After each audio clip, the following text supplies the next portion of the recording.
154th exercise చూస్తున్నాం.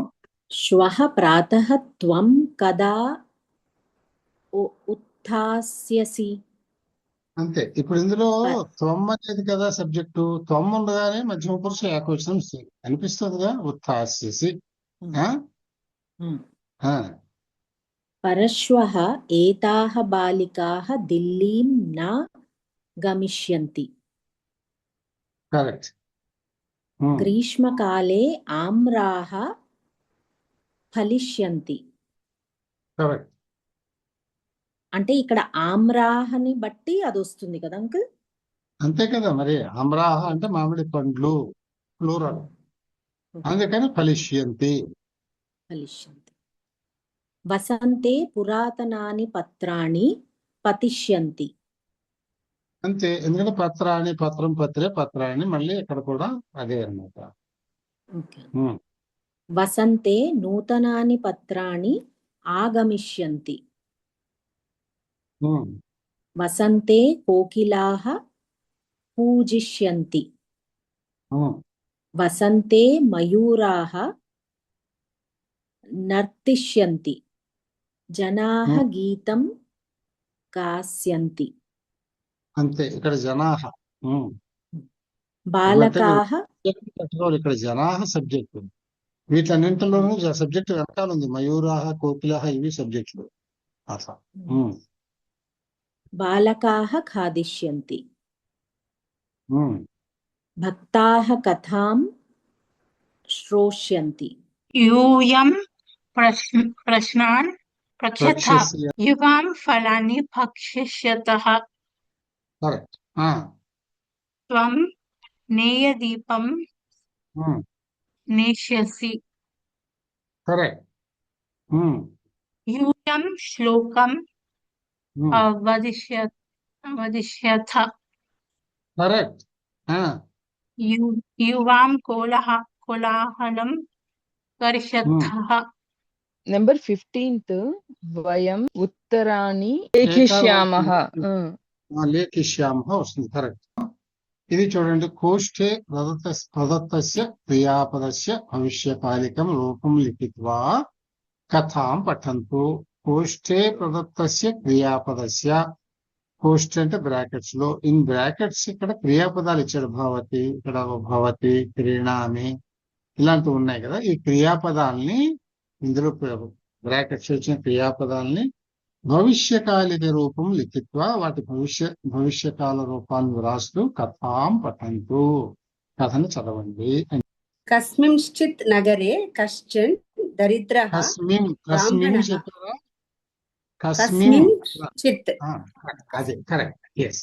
కస్మింశ్చిత్ నగరే కశ్చన్ దరిద్రః బ్రాహ్మణః వసతి స్మ.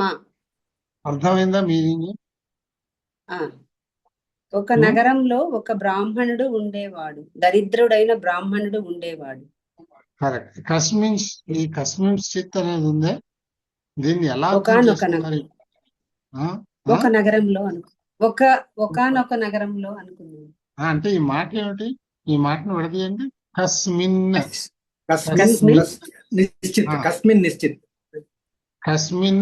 చిత్ నేర్చుకోవాలి. ఎందుకు కస్మిన్ వాడాడు? కస్మిన్ అనేది ఎక్కడ వస్తుంది? కస్మిన్ అంటే కహ కా, మనం చదువుకున్నాం కదా. కహ కా స్త్రీలింగంలో, కహ కా అనేది స్త్రీలింగంలో, కిమ్ అనేది నపుంసకలింగం. కహ కా కిమ్. కిమ్ అంటే ఏమి అనేది. ఏ నగరము అంటే కిమ్ నగరము అని అనం కదా. ఏ నగరము నందు. నగరే అంటే ఇది సప్తమి ప్రయోగం, నగరము నందు. ఎప్పుడైతే ఇక్కడ సప్తమి వాడామో ఈ ముందు దానికి కూడా సప్తమిలోనే వాడాలి. కిమ్ కి సప్తమి ఏమిటి? కిమ్ కి సప్తమి పదం కస్మిన్ అని అంటారు. అంటే దేని యందు అనే అర్థం వస్తుంది అనమాట ఇక్కడ. అది అంటే ఈ రెండు కలిపినప్పుడు దేని యందు, నగరమునందు అని చెప్పం, ఏ నగరమునందు అని చెప్తాం అనమాట. అందుకని కాకపోతే వరుసలో అన్ని ఒకే విభక్తిలో ఉండాలి కనుక ఇక్కడ కిమ్ నగరే, కిమ్ నగరం అంటే కస్మిన్ నగర్, కిమ్ నగరం ఏ నగరము అని అర్థం. కస్మిన్ అంటే కిమ్ అనేది సప్తమి ప్రయోగం, దేని యందు అని అర్థం అన్నమాట. అంటే కస్మిన్ నగరే, ఏ నగరము నందు అని అర్థం. అంటే చిత్ అంటే ఏమిటంటే ఈ ఏ నగరము నందు కాస్త ఈ చిత్ అనే దాన్ని నిపాత అని అంటాం. అంటే అవి ఏమో అని అనుకోండి. ఇది పెట్టినందువల్ల ఈ చిత్తు పెట్టినందుకు ఒకానొక నగరమునందు అని అర్థం వస్తుంది అనమాట. కస్మిన్ చిత్ నగరే, కస్మిన్ ప్లస్ చిత్ బికమ్స్ కస్మిన్ చిత్. కస్మిన్ చిత్ నగరే అంటే ఒకానొక నగరమునందు. కశ్చన ఇక్కడ కూడా అంతే, కహ చన. కహ అంటే ఎవరు అని అర్థం కదా, ఎవరు లేదా ఒకరు అని అర్థం. కహ చన అంటే ఒకానొకడు అని అర్థం. ఇవి ఎందుకంటే నేను ఇంత మీకు విపులంగా చెప్తున్నాను. మనం రెగ్యులర్ గా సంస్కృతం సరదాగా మాట్లాడుకోవడం ప్రారంభించినప్పుడు ఈ ప్రయోగాలు చాలా అవసరం పడతాయి మనకు. కస్మిశ్చిత్ నగరే కశ్చన దరిద్ర బ్రాహ్మణ, దరిద్ర బ్రాహ్మణ. ఈ బ్రాహ్మణుడికి దరిద్ర అనేది అడ్జెక్టివ్ అన్నమాట. అన్ని రెండు కూడా ప్రథమ విభక్తిలో వచ్చింది. బ్రాహ్మణ అన్నాడు కాబట్టి ఇక్కడ దరిద్ర అని అన్నాడు. వసతి స్మ ఇక్కడ ఒకటి మీకు అంటే కొంచెం అడ్వాన్స్డ్ చెప్పక్కర్లేదు మీకు, కానీ చెప్తాను, నోట్ చేసుకున్నాం. మరి చిన్నపిల్లం కాదు కదా అని. ఇప్పుడు ఒకానొక నగరమునందు ఒకానొక దరిద్ర బ్రాహ్మణుడు ఉండేవాడు అని చెప్తాం మనం, అంతే కదా. ఉండేవాడు అంటే ఇప్పుడు ఉంటే వసతి అని అంటాము. ఉండేవాడు అంటే పాస్ట్ టెన్స్ కదండి. ఆ వసత్, వసతికి పాస్ట్ టెన్స్ ఫార్మ్ ఏంటి, అవసత్ అని. బ్రాహ్మణ అవసత్ అని చెప్పాలి పాస్ట్ టెన్స్ లో చెప్పడం అంటే బ్రాహ్మణుడు ఉండెను అని అర్థం వస్తుంది. ఉండెను కాకుండా ఉండేవాడు అనగనగా ఒకడు ఉండేవాడు ఆ టైప్ లో చెప్పాల్సి వచ్చినప్పుడు ఈ పాస్ట్ టెన్స్ అర్థం రావడానికి ఇస్మా అనే ప్రయోగాన్ని చేరుస్తున్నాం. ఇస్మా అనే దానికి ఇంకా తేడాలు ఏముంటాయి ఇప్పుడు. వసతి స్మ అంటే అర్థం వసతి అనే దానికి పాస్ట్ టెన్స్ అన్నమాట. వసతి అనేది ప్రెసెంట్ టెన్స్ లో, వసతి అంటే లివ్స్ ఆర్ లివ్ అని అర్థం అన్నమాట. వసతి, వసతి స్మ అనగానే అవసత్ ఉండెను అని. ఉండెను అనే దాన్ని మోర్ కలోపియల్లీ ఉండేడివాడు అంటాను చూసారా, ఆ రకమైన సౌండ్ కావాల్సి వచ్చినప్పుడు ఇటువంటి ప్రయోగం చేస్తారు అన్నమాట. సహ భిక్షాటనేన జీవనయాపనం కరోతి స్మ. అతను భిక్షాటనతో జీవించేవాడు, జీవితం గడిపేవాడు. కరెక్ట్. జీవన యాపనం, యాపనం స్పెండింగ్ అనమాట. యాపనం, యాపయామి, యాపయతి అని అంటాం. భిక్షాటనముతో, ఇది భిక్షాటనేనా అని అంటే తృతీయ ప్రయోగం. మళ్ళీ ఇక్కడ కూడా చూడండి, కరోతి స్మా అంటే ఈ కరోతి అన్న స్మా చేర్చగానే ఆ కరోత్ అయిపోయినట్లు అనమాట. అకరోత్ అంటే ఉండెను అని అర్థం వస్తుంది పాస్ట్ టెన్స్. ఇదల్లా కాదు, చేస్తూ ఉండేవాడు అని కథ చెప్పినట్టు అనమాట. కదాచిత్ సహ పిష్టేన పూర్ణం ఏకం ఘటం ప్రాప్తవాన్. కదాచిత్ సహ పిష్టేన పూర్ణం ఏకం ఘటం ప్రాప్తవాన్. ఇక్కడ కదాచిత్ అంటే కూడా కదా అంటే ఒకానొకప్పుడు, కదా అంటే ఎప్పుడు అని కదా. కదాచిత్ అంటే ఒకానొకప్పుడు. సహ పిష్టేన పూర్ణం ఏకం ఘటం ప్రాప్తవాన్. పిష్టేన పిష్టము అంటే పిష్ట అంటే పిండి, పిండి అంటే డౌ అంటాం కదా, ఇడ్లీ పిండి దోశ పిండి అటువంటిది అనమాట. అటువంటి పిండితో పూర్ణం నిండిన, పిష్టేన పూర్ణం పిండితో నిండిన ఏకం ఘటం ప్రాప్తవాన్ ఒక కుండని పొందాడు. అతనికి పిండితో నిండిన ఒక కుండ దొరికింది అని అర్థం అన్నమాట. సహ తం ఘటం నగదంతే స్థాపితవాన్. నాగదంతే నాగదంతే స్థాపితవాన్. సహ తం ఘటం అతడు, తం ఘటం ఆ కుండని. ఇది ద్వితీయ ప్రయోగం. ద్వితీయ ప్రయోగం ఇది కూడా తమ్ అనేది కూడా ద్వితీయలో వస్తుంది అనమాట. తం ఘటం అంటే ఆ కుండను, నాగదంతే అంటే ఉట్టి అందు సప్తమి ప్రయోగం, స్థాపితవాన్ పెట్టాడు, ఉట్లో పెట్టాడు దాన్ని పట్టుకొచ్చి ఆ కుండని. ఓకే. తస్య అద్యః ఉపవిశ్య కాదు, అధః అంటే కింద. ధా రాసేటప్పుడు ఇక్కడ చూడండి, ఇక్కడతో ఈ పై గీత ఆగిపోయి దీని పైన మాత్రమే వస్తుంది, మధ్యలో గ్యాప్ వస్తుంది. అలా వస్తే అది ధా అవుతుంది. అది సపోజ్ ఈ గీతని కంటిన్యూ చేసామనుకోండి, పైన పెట్టిన గీతని, అది అఘహ అవుతుంది.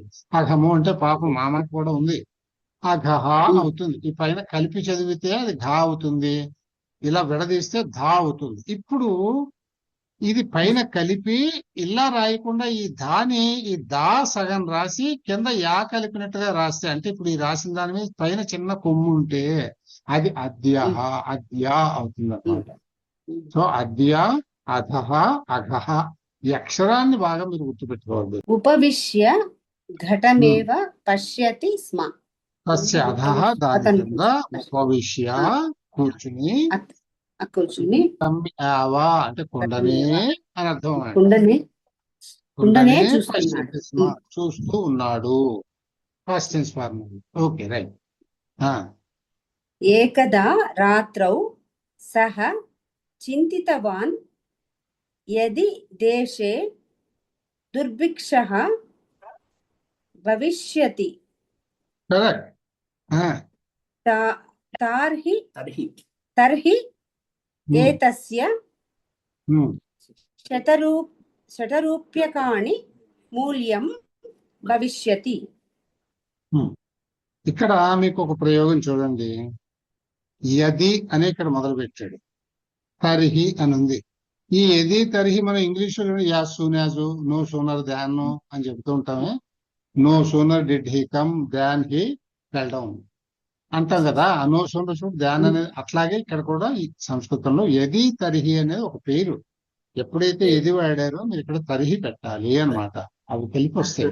దీని అర్థం ఎలా వస్తుందంటే, యది దేశే దుర్భిక్ష భవిష్యతి అంటే దేశంలో దుర్భిక్షం కలిగినట్లయితే తర్హి అప్పుడు అని అర్థం అన్నమాట. యది తర్హి ఇది ఒక డ్యూయల్ ప్రయోగం అన్నమాట. ఆ రెండు అలా కలిపి వాడతారు.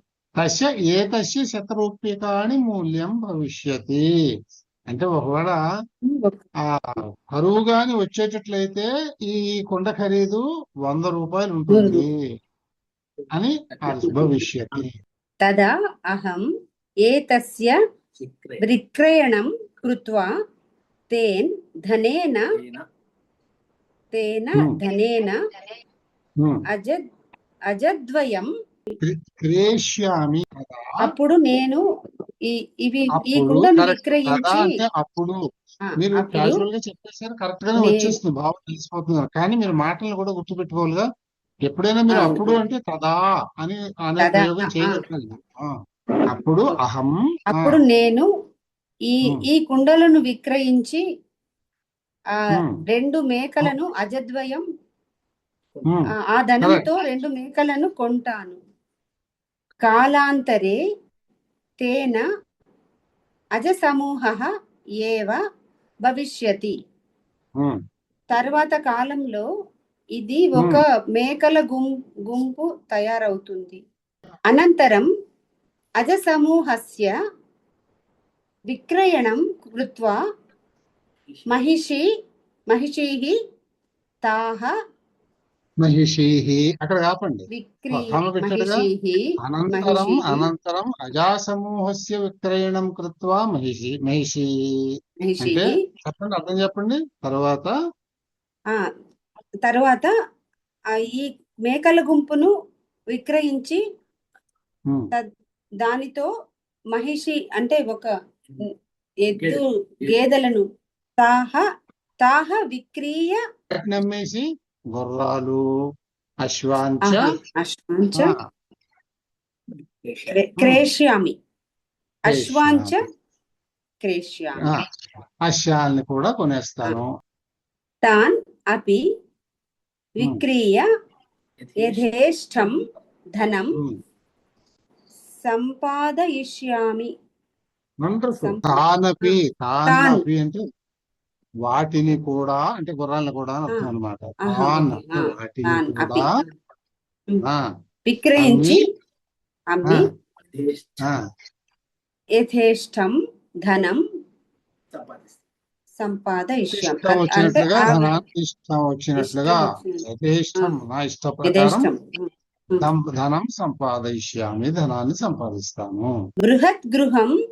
బృహత్ గృహం నిర్మాపయిష్యామి అంటే పెద్ద ఇంటిని కట్టిస్తాను. నిర్మాపయామి అన్నమాట.